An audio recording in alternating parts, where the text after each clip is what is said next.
안녕하세요, 여러분. 오늘도 건강하고 행복한 하루 보내고 계신가요? 우리 시니어분들에게 꼭 필요한 알짜 배기 정보만 쏙쏙 골라서 전해드리는 시니어월드입니다. 요즘 뉴스 보셨나요? 금값이 연일 최고치를 경신하고 있다고 합니다. 금값이 올라서 기분 좋으신 분들도 계실 테고 지금이라도 팔아야 하나? 고민하시는 분들도 계실 텐데요. 그래서 오늘은 왜 금값이 이렇게 오르고 있는지, 금을 팔 때 어떻게 하면 손해보지 않고 팔 수 있는지, 금을 살 때는 어떻게 해야 더 저렴하게 살 수 있는지, 이 세 가지를 속 시원하게 알려드리겠습니다. 영상 끝까지 보시면 손해보지 않고 금을 사고 파는 법을 확실히 아실 수 있으니까 꼭 끝까지 시청해주세요. 그럼 시작해볼까요? 먼저 요즘 금값이 왜 이렇게 뛰고 있는지 이유를 알아봐야겠죠? 금값이 오르는 이유는 여러 가지가 있는데요. 대표적인 이유 몇 가지만 쉽게 설명해 드릴게요. 첫 번째, 세계 경제 불안정. 지금 전 세계 경제가 불안정한 상태입니다. 특히 미국을 비롯한 여러 나라의 경제 성장 속도가 둔화되고 있고 국제 정세도 불안정하죠. 전쟁, 정치적 갈등, 인플레이션 등이 지속되면 금값이 오릅니다. 왜냐고요? 금은 안전 자산이기 때문이죠. 사람들이 불안할 때 금을 많이 사기 때문에 가격이 올라가는 겁니다. 두 번째, 달러 약세. 금값은 미국 달러와 반대로 움직이는 경향이 있습니다. 즉, 달러가 약해지면 금값이 오르고 달러가 강해지면 금값이 내려갑니다. 최근 들어 미국의 금리 정책과 경제 상황 때문에 달러 가치가 흔들리고 있는데요. 이로 인해 금값이 올라가고 있는 것이죠. 세 번째, 중앙은행들의 금 매입 증가. 최근 많은 나라의 중앙은행들이 금을 적극적으로 사들이고 있습니다. 특히 중국, 러시아 등의 나라들이 외환 보유액을 달러 대신 금으로 바꾸려는 움직임을 보이고 있죠. 이렇게 수요가 많아지면 금값은 당연히 오르게 됩니다. 네 번째, 공급 제한. 금은 한정된 자원입니다. 채굴량이 일정 수준을 넘지 않기 때문에 시장에 나오는 금의 양이 제한적이죠. 하지만 수요가 계속 증가하면 금값은 자연스럽게 상승하게 됩니다. 다섯 번째, 투자 수요 증가. 최근 금 ETF나 금 관련 펀드 등에 대한 관심이 증가하면서 개인 투자자들도 금을 많이 매입하고 있습니다. 이러한 투자 수요 증가가 금값 상승의 또 다른 원인이 됩니다. 자, 이제 금값이 왜 오르는지 알겠죠? 그렇다면 이제 중요한 문제. 금을 살 때나 팔 때 손해보지 않는 법에 대해 알아볼까요? 먼저 금을 싸게 사는 방법에 대해 알려드리겠습니다. 보통 우리가 금을 사러 갈 때 금은방을 가게 되는데요. 상황에 따라 두 가지 구매 유형이 있습니다. 순금 골드바를 사시는 분들도 있고 반지나 목걸이와 같은 제품형을 사시는 분들이 있는데요. 일단 골드바에는 두 가지 종류가 있습니다. 먼저 첫 번째는 금을 녹여서 바 형태로 만든 다음 귀금속 감정원에서 금함량 검사를 완료한 후 판매하는 금입니다. 공임이 가장 저렴하며 순도가 99.9%입니다. 두 번째는 프레스 골드바가 있는데요. 이것은 순도가 99.99%입니다. 여러분은 이 두 개의 골드바 중 어떤 것을 구입하시겠습니까? 아마 많은 분들이 순도가 높은 게 무조건 좋은 거 아니야 라고 생각하실 수 있는데요.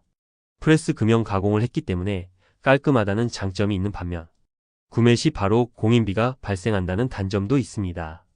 그래서 경우에 따라 다르지만 보관 후 다시 되팔 계획이라면 주물 금형이 좋겠고 이후 노후 자금으로도 쓰고 자녀에게까지 물려줄 생각으로 장기 보관할 계획이라면 프레스 골드바를 추천해 드립니다. 여기서 중요한 것은 두 가지 골드바 모두 파실 때 가격은 같다는 점 참고하시기 바랍니다. 그러면 이번에는 목걸이나 팔찌 같은 제품을 구매하고 싶다 하시는 분들이 유의하실 부분을 말씀드리겠습니다. 우리가 목걸이를 산다고 하면 보통 금은방이 많은 지역에 가서 여러 가게들을 돌아보면서 가격을 비교해 보게 되는데요. 우리는 금값만 비교해서 제일 싸게 산다고 착각을 하고 있지만 우리가 이런 제품형 금을 사면 추가로 더 내야 하는 것이 있습니다. 바로 공인비입니다. 그래서 우리가 금은방에서 정확하게 확인해야 할 것은 금 가격이 아니라 공인비가 추가된 전체 가격으로 물어봐야 하는 것이죠. 여기서 한 가지 팁을 드리면 금은방에 가서 금을 살 때 사장님께 제품형이나 골드바 중 무엇을 사는 게 좋냐고 물으면 대부분의 사장님들은 골드바보다 목걸이나 팔찌 등을 추천해 주시는데요. 여기에도 이유가 있습니다. 바로 제품형 금은 공인이 마진으로 남기 때문이죠. 그래서 알뜰하신 분들은 자녀가 결혼할 때 목걸이나 팔찌보다는 골드바로 주신다고 합니다. 이제부터는 금을 잘 파는 방법에 대해서 말씀드리겠습니다. 금을 사는 것만큼이나 잘 파는 것도 중요한데요. 금을 잘 파는 방법 첫 번째는 연결고리와 같은 부속품도 금액을 꼭 따로 확인해야 한다입니다.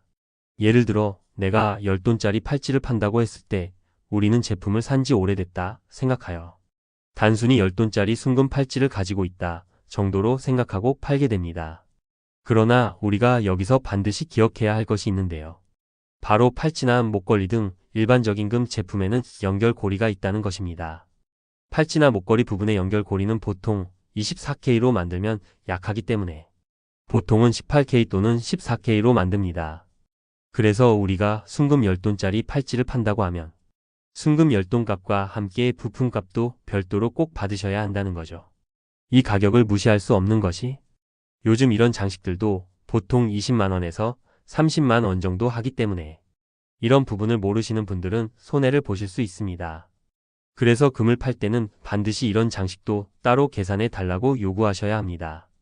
이번엔 금을 잘 파는 방법 두 번째는 14K 금과 18K 금은 각각 확인 후 분리해서 팔아야 한다입니다.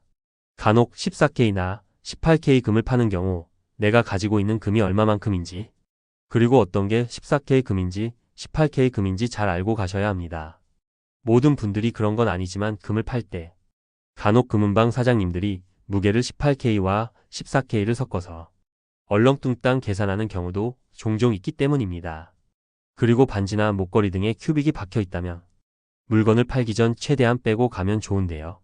간혹 무게를 잴 때 금중량 전체 무게에서 큐빅의 무게를 뺀다고 하면서 10% 이상 빼고 주는 곳도 있기 때문에 미리 준비를 해서 가시는 게 좋겠습니다. 원래는 모두 알을 빼고 중량 체크 후 금액을 정확하게 산정해 주시기 때문에 혹시라도 이 부분에 대해 알고 계시는 게 안전하실 것 같아 말씀드립니다. 그리고 금을 잘 파는 방법 세 번째는 너무 급하게 팔려고 하지 말고 발품을 팔아보라입니다. 절대 하지 말아야 할 행동이 바로 처음 들어간 곳에서 바로 금을 파는 것입니다. 정말 너무너무 급한 경우가 아니라면 여러 곳에 방문해보고 시세를 꼼꼼히 비교해 봐야겠죠.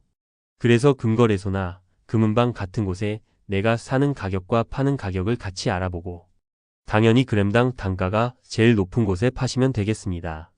이번에는 여러분께 흥미로운 질문을 하나 드려볼게요. 혹시 여러분은 자녀가 결혼한다고 하면 금과 다이아몬드 중 무엇을 선물하시겠습니까? 예전에는 결혼이나 좋은 일이 있을 때 금을 준다고 하면 금보다는 현금을 더 선호한다는 사람들이 많았고 요즘 젊은 사람들은 다이아몬드가 가장 높은 가치를 가진다고 생각해서 결혼할 때 금보다는 다이아몬드 제품들을 선호한다고 하네요. 그렇다면 자녀가 결혼할 때 금과 다이아몬드 둘 중에 어떤 게 더 좋을까요? 저 같은 경우는 금을 줄 것 같아요. 금과 다이아몬드의 가장 큰 차이는 재료와 완성품의 차이입니다. 금은 재료로 볼 수 있고 다이아몬드는 완성품으로 볼 수 있습니다. 금은 어떤 제품으로 만들어져 있거나 합금이 되어 있어도 다시 녹여내면 순금을 추출해낼 수 있고 또 다른 새로운 제품을 만드는데 사용될 수 있는 재료입니다. 다이아몬드는 재료가 아닌 완성품이기 때문에 금처럼 시세가 큰 폭으로 상승하기 어렵습니다. 또한 다이아몬드의 가치는 등급과 현재 시장의 수요 상황에 따라 결정되기 때문에 다이아몬드의 가치는 30년 전과 비교한다면 우상향하기는 했지만 금처럼 몇 배씩 가격이 오르지는 못했죠. 특히 오래전 구입한 제품일수록 현재 판매되는 다이아몬드와 비교해서 가치가 낮아지는 상태가 되는 구조이기 때문에 가격이 하락할 수도 있습니다. 이런 부분도 참고하셔서 현명한 선택을 하시면 좋을 것 같습니다. 오늘은 금값 상승의 원인과 금을 사고 팔 때 유용한 정보들을 알아봤는데요. 도움이 되셨나요? 금은 변동성이 크지만 잘 활용하면 훌륭한 자산이 될 수 있습니다. 여러분도 금을 현명하게 사고 팔아서 좋은 결과 얻으시길 바랍니다. 영상이 유익하셨다면 좋아요와 구독 꾹 눌러주시고 궁금한 점이 있으면 댓글로 남겨주세요.